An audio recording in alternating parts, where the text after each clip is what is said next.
Hey everyone, in this video lecture, we will start the different methods of high energy rate forming process.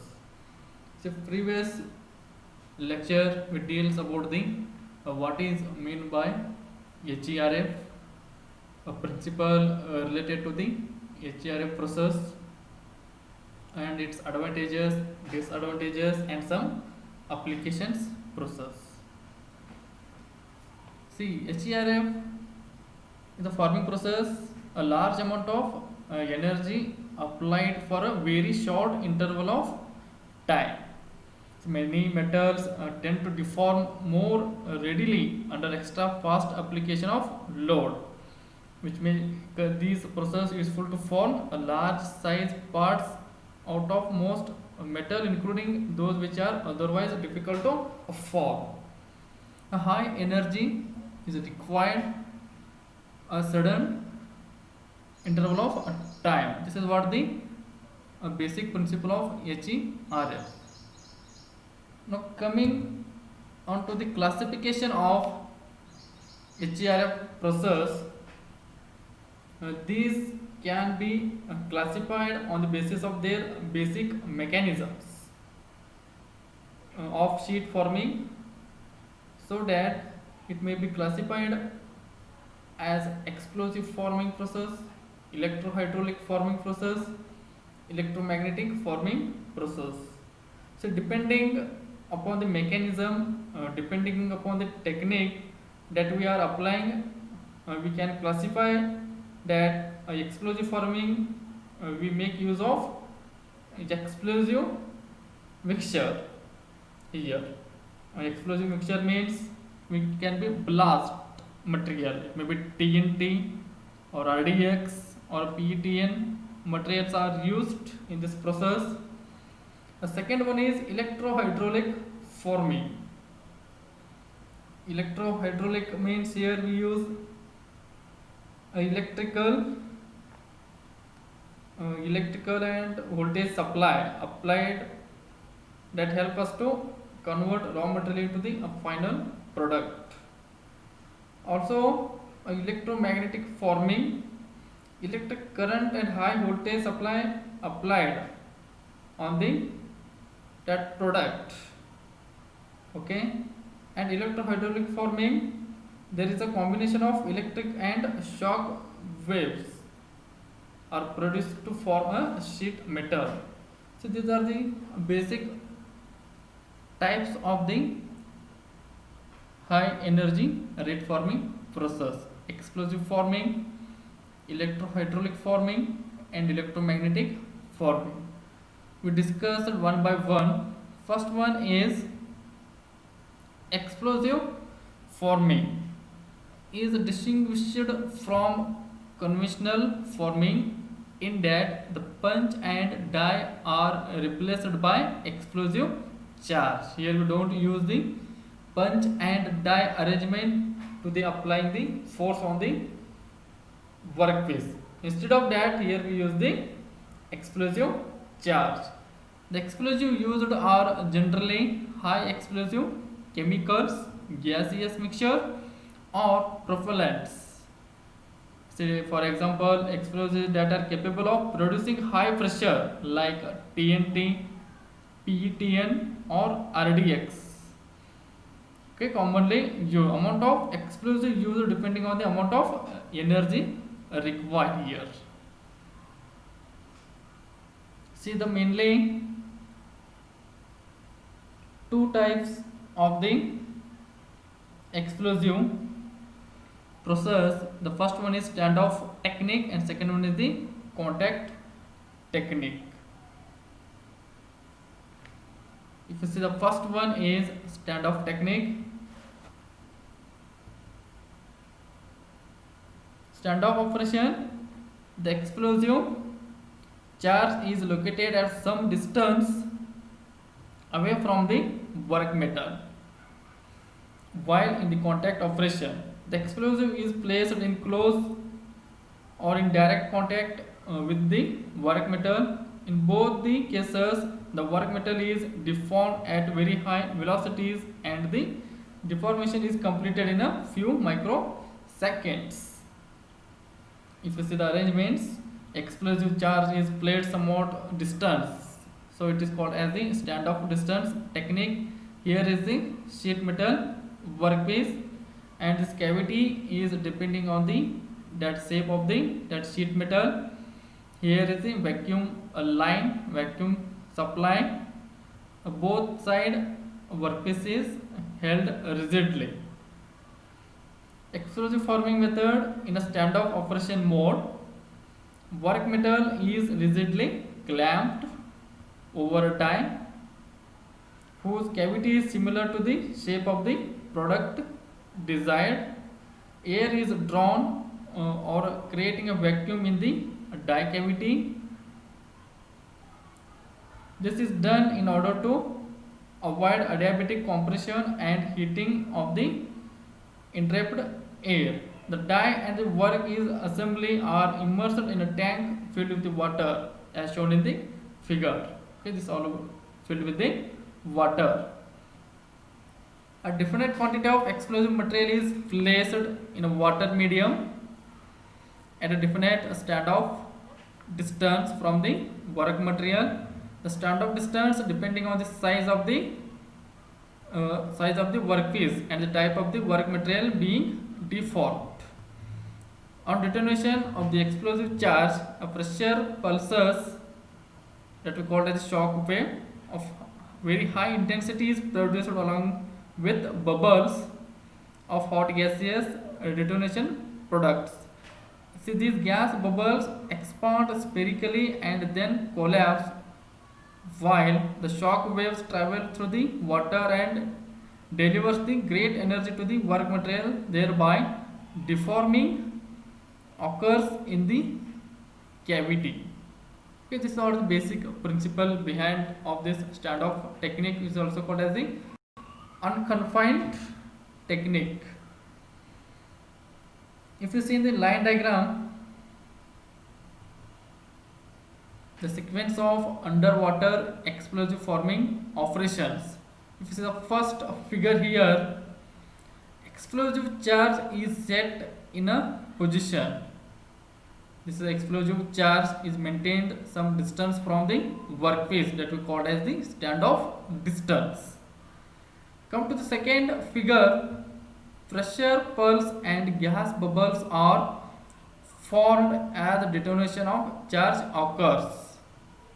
See, surrounding of the explosive charge blast, the pressure bubbles and gas bubbles are starting to form, and slowly it will be comes on the surface of the sheet metal. If you see the third picture, workpiece is deformed. See, this workpiece is deformed with the force of pressure bubbles and gas bubbles.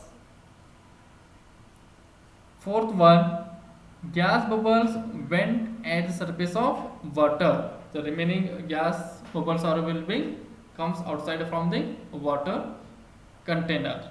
This is the line diagram of sequence of standoff explosive forming operations.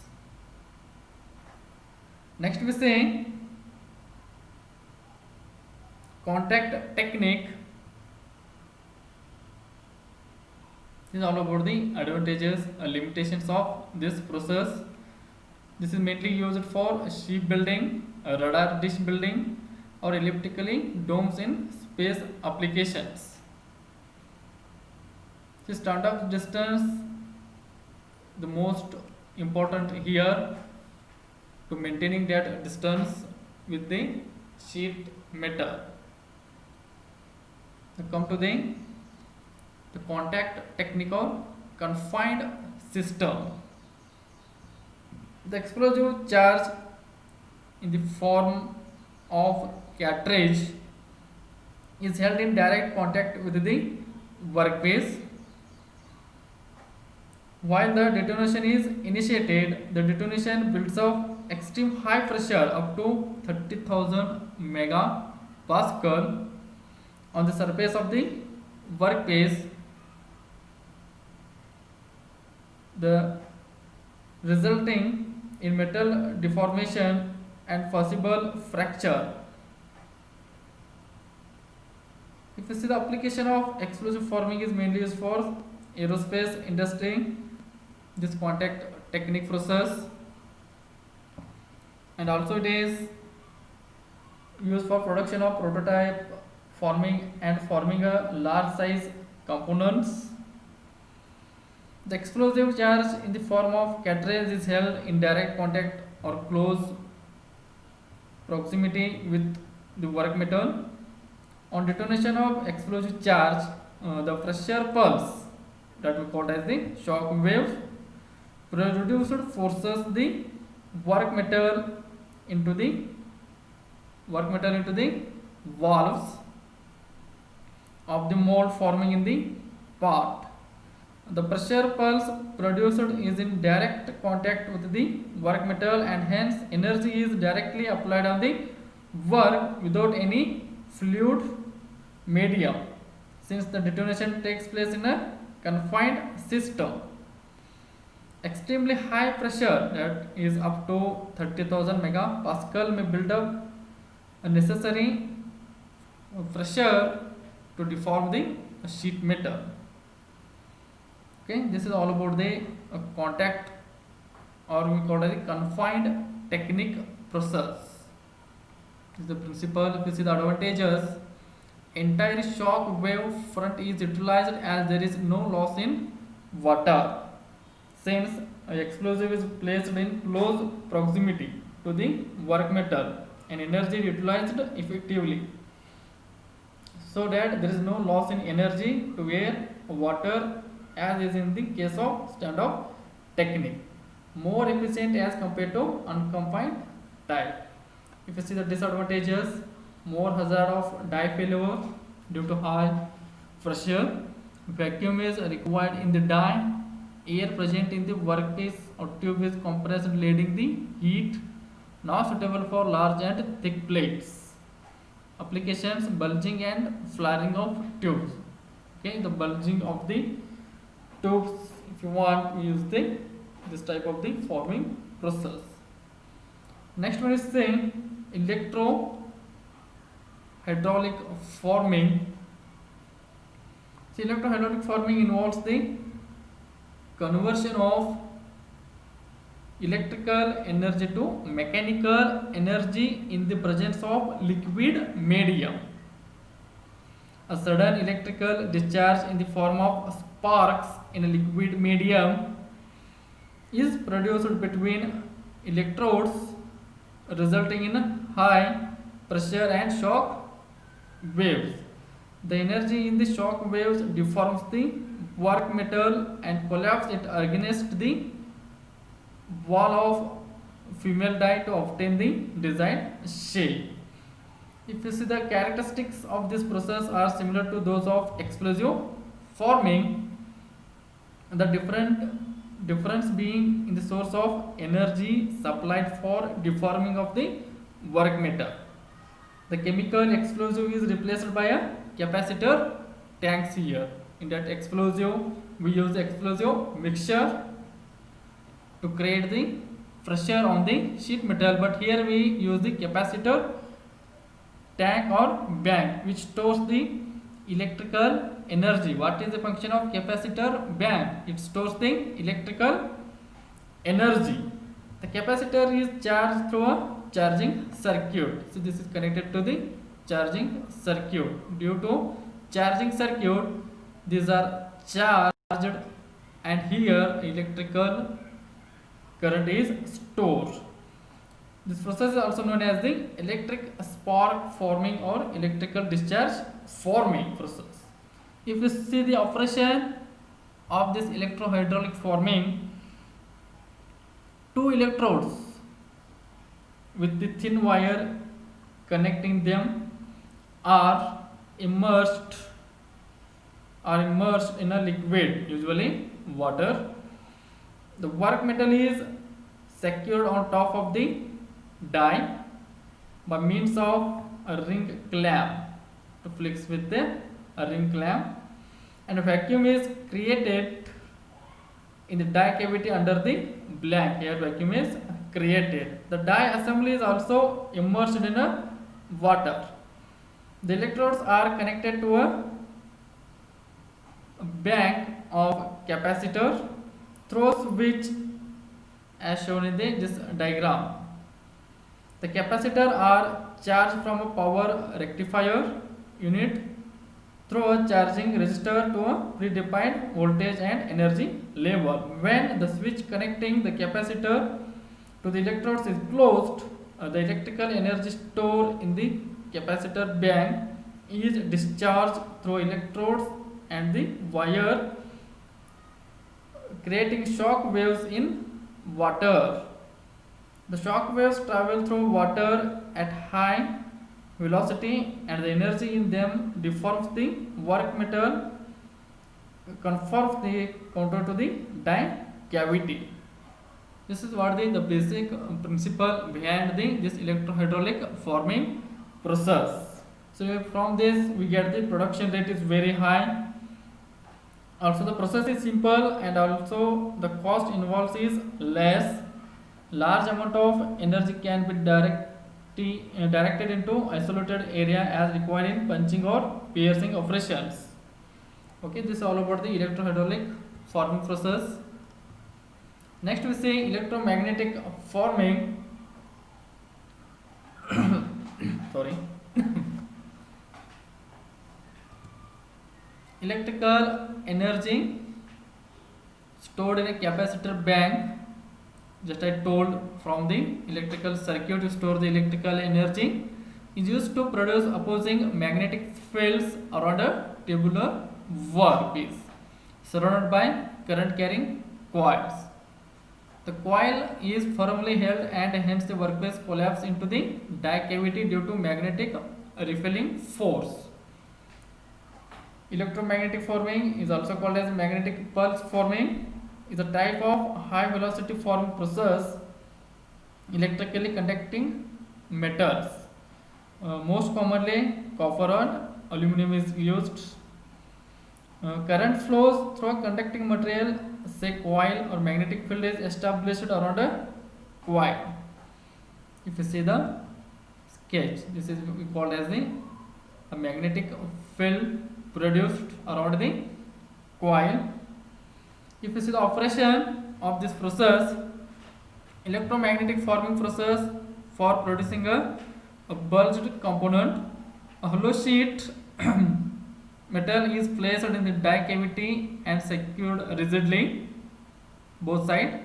The shape of die cavity is similar to the shape of desired on the sheet metal. The cylindrical shaped insulated coil is positioned inside the hollow sheet of the metal. High charging voltage is supplied for a short time to bank a capacitor connected. This is what the tube. This coil is surrounded by the tube. When the switch is on, the electrical energy will be stored and supplied to the tube with the help of a magnetic field. The amount of electrical energy stored in the bank can be increased either by adding capacitors to bank or increasing the voltage. A high intensity magnetic field is established, which is turn induced the eddy current. This is called as the eddy current in the surrounding sheet metal, resulting in the establishment of another magnetic field. The forces produced by the two magnetic fields oppose each other, and as a result, there is a repulsive force between the coil and the sheet metal tube. Since the coil is held firmly, the repulsive force causes the sheet metal to collapse into the die, conforming to the contour of the die cavity. Which is the basic principle behind the electromagnetic forming. Due to electrical current, we get the magnetic field surrounding to the that sheet metal tubes here. If we say the process suitable for only thin parts, a simple and clean process, the work surface does not suffer any contamination. So it is only suitable for the thin parts. And due to this, high production rate are possible. and the process is highly reproducible as current passes through the forming coil in the only. Okay, this is all about the electromagnetic process. To see the applications of this, electromagnetic forming was primarily applied for metal forming process of majority of all commercial applications. It may be switching, assembly operations, bending of tubes, bulging. It may be crimping of coil and wires, metal to metal seal, are few applications of electromagnetic forming process. Hope all of you understood the basic methods of high energy rate forming process. It may be explosive, it may be electromagnetic forming, or it may be electrohydraulic forming.